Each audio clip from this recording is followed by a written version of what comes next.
Hi, this is part 4 of the new age magical fairy tale that I was given as a way that the higher beings were training me to channel.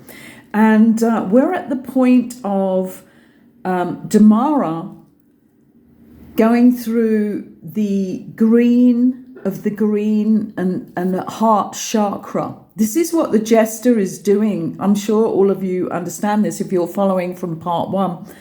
But he is taking her through the colours of the rainbow, but he is also taking her through the colours of the chakra.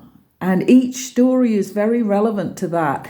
And a little thing I want to explain about here, which I found really incredible at the time, this is going right back to 1979, is they gave me each story that is in this one story separate. So the little tale about the horse, Don Clare, and having this magical connection with another horse that was always there in the background as a part of his life. That was one story. And I can't even remember the next story in here, actually. She's about to go through the colour green with the jester, and I can't remember what it is.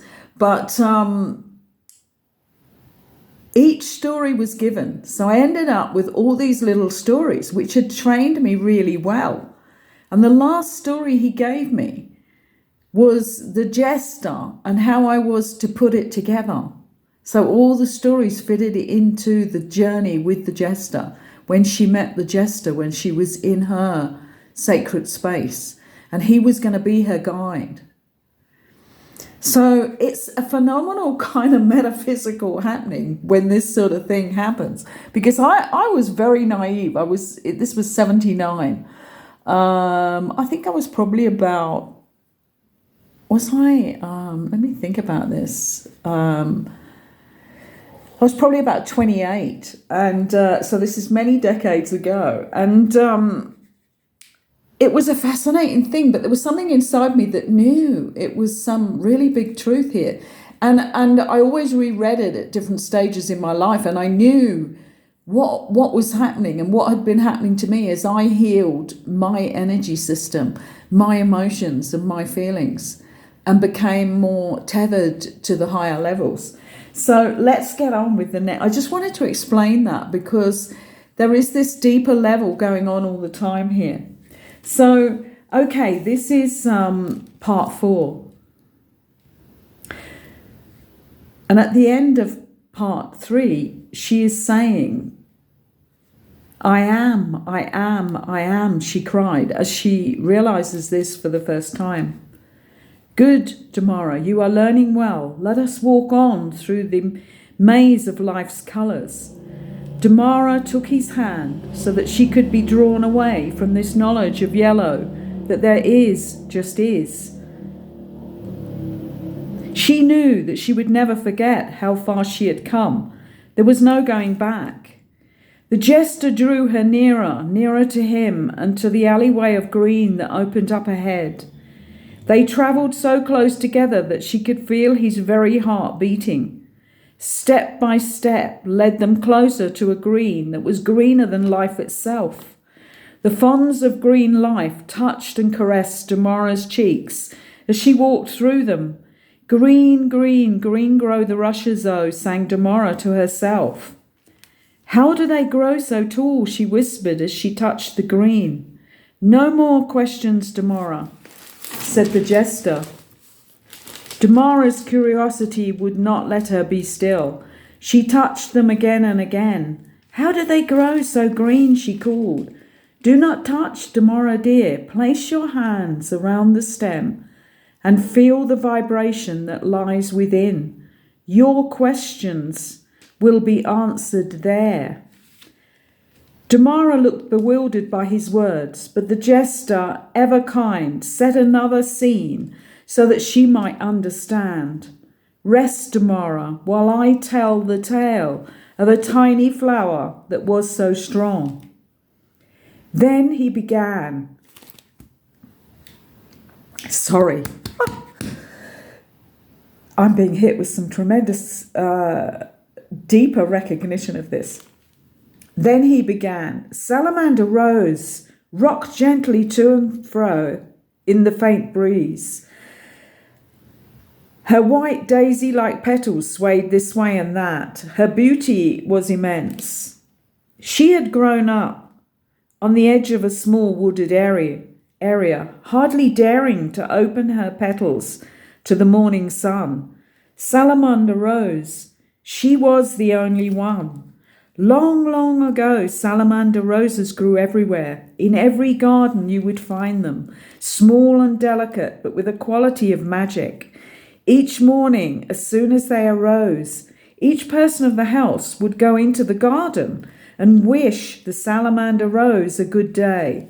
The rose would silently but powerfully return the wish, and for the rest of the day the people would go in peace, laughing as they worked and wishing only good one to another.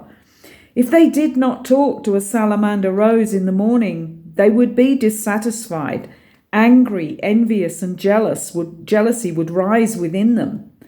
Now, in the days of long ago, everyone knew of the magic of the salamander rose, and they would not think of starting the day without seeing one. But as time went on, men and women forgot how to appreciate the beauty of the rose, or any other flower for that matter. They worked longer hours and played less and less. At first, they would put off talking to the rose until they returned from work, knowing that at least in the evening they would be happy and peaceful. But as time went on, they forgot to see her at all and grew bitter and unaware of themselves.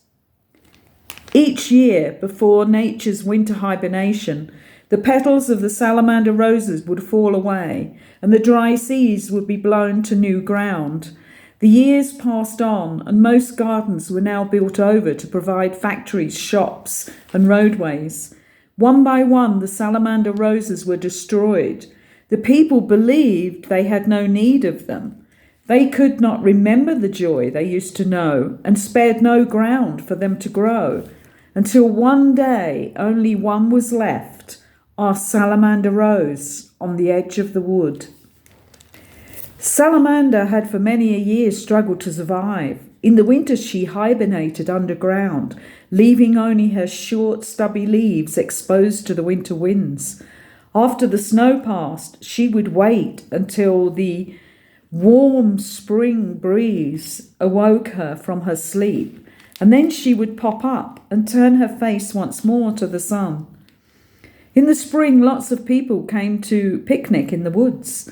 Salamander would shake with fear in case one would pick her to adorn their table, as was their wont, and then the salamander rose would be no more.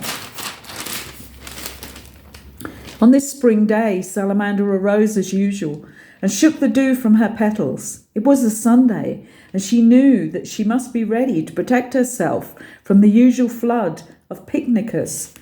A young couple came first, ate their food, and talked of their problems and how difficult it had become to remain happy. Then a family arrived and sat some way from the small dell where Salamander spent her days. Salamander peered out at the young girl who came with them. Her eyes sparkled as she looked up at the old oak trees. She seemed to know of the life that was contained in the heavy bark.